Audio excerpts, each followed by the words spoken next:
tous, j'espère que vous allez bien et on se retrouve pour un petit exercice. Cette fois-ci, on va s'attarder sur la préparation des œufs en neige et on va voir si la consommation en énergie est notable pour ce genre de préparation ou est-ce qu'elle est négligeable dans le coût tout simplement de la éventuelle pâtisserie réalisée.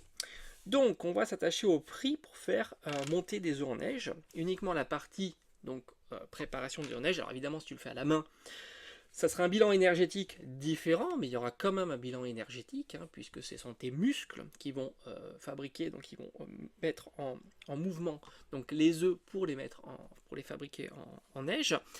Là aussi, on pourrait faire un bilan, c'est de l'énergie mécanique, là aussi. Et il faudra toi-même que tu produises cette énergie. Donc c'est aussi notable. Là, cette fois-ci, on va utiliser un robot.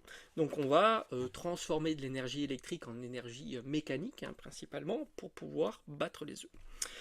J'ai pris un robot d'une puissance de 650 watts. Alors ça, c'est totalement arbitraire, puisque tu as des robots allant de 200 watts à 2000 ou 3000 watts. Ça dépendra évidemment de ton robot. J'ai envie de dire c'est une puissance quand même assez moyenne que l'on peut trouver facilement dans le commerce. Et j'ai mis un temps de 3 minutes. Là aussi, tu pourras aller plus ou moins vite évidemment dans cette préparation et un prix du kilowattheure de 25 centimes, ce qui me semble aussi tout à fait réaliste. Alors là, c'est un petit peu plus compliqué puisque on est en minutes et il faudra convertir, puisque on connaît le prix, le prix que fixe EDF, de 25 centimes, mais en kilowatts et en heures. Donc on va devoir convertir les watts en kilowatts et les minutes en heures. Donc on va rappeler la formule, tout simplement l'énergie qui est consommée, ou utilisée, ou facturée. CP fois T. P c'est la puissance, T c'est le temps. Donc ici, nous avons P qui est égal à 650 watts. Alors là, c'est pas très compliqué, puisque tu sais qu'il faut 1000 watts pour faire 1 kW. Donc là, on n'a pas 1000 watts, on est en dessous du 1 kg, donc on aura déjà un 0. Ça, c'est sur une virgule. Il suffira de diviser 650 par 1000, donc ça fait 0,65 kW. Là, on a fait la première étape. C'est très important d'harmoniser les unités, même si l'énergie, tu aurais pu l'exprimer en watts-minutes ou en watts-secondes, et ainsi de suite.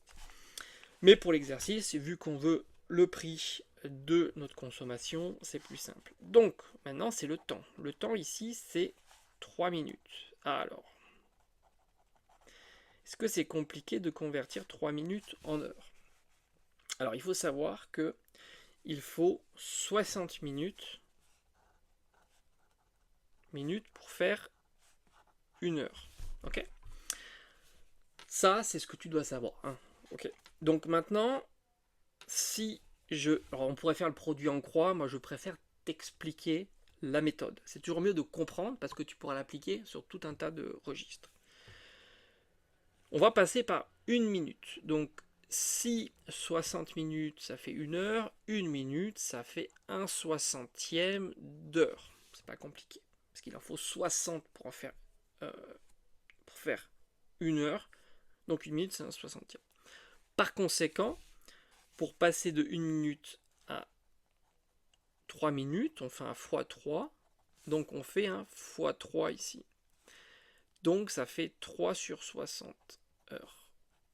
Et tu seras d'accord avec moi que 3/60, c'est égal à 1/20 d'heure. Ben voilà, on a trouvé. 3 minutes, c'est tout simplement 1/20 d'heure. On peut le laisser sous cette forme-là, ou on pourrait évidemment donner sa valeur, sauf si ça tombe juste, évidemment. Là au moins on a la valeur sous forme fractionnaire, ça ne me dérange pas. Donc l'énergie, on la rappelle, c'est égal à la puissance qu'on a convertie 0,65 multiplié par 1/20 qui est égal. Alors, on donne la valeur exacte, 0,0325 kWh. Pas beaucoup, On s'y attendait un petit peu, heureusement d'ailleurs.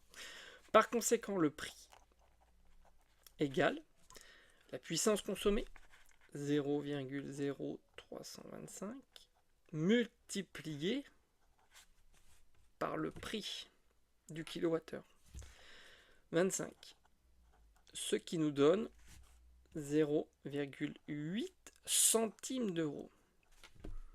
Ça veut dire que 3 minutes de préparation des œufs en neige coûte moins de 1 centime d'euro, puisqu'on est en dessous de 1 centime d'euro. Attention, c'est pas 0,8 euros, pas 80 centimes. On est bien à en dessous de 1 centime d'euro. Voilà. J'espère que ce petit exercice t'aura plu et que tu auras bien compris. Maintenant, évidemment, si tu as des questions, n'hésite pas à les poser dans l'espace des commentaires et j'y répondrai sans aucun problème.